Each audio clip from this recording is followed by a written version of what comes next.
Assalamualaikum warahmatullahi wabarakatuh. Bocah-bocah bakal sinau basa Jawa.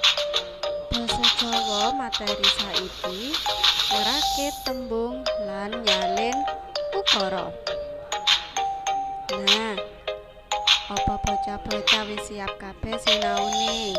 Sampun siap nggih? Ayo tetap semangat, kelas 1 hebat. Bocah sing hebat ora bakal nyerah sinau. Nah, saiki bocah-bocah ngatekake video sing dikirim Bu Guru. Ngerakit tembung. Milah ukara. Sadurunge ngerakit tembung dadi ukara, ayo tetepungen karo ukara banjur dipilah.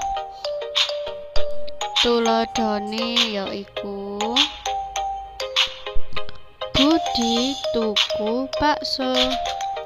Asale saka tembung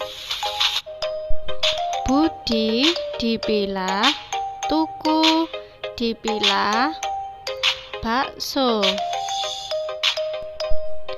Ngerakit tembung ajak dadi ukara.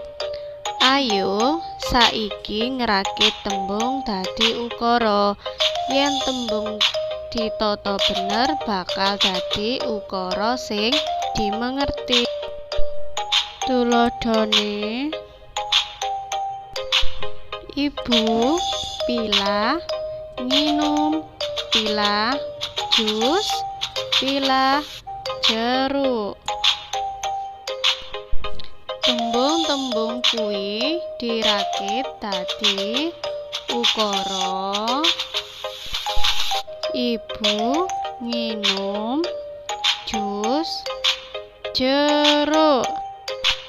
Nah, ayo bocah-bocah saiki digarap tugase LKS halaman 17 nganti halaman 19. Nah, iku mau materine nggih bocah-bocah. Ibu akhiri, wassalamualaikum warahmatullahi wabarakatuh.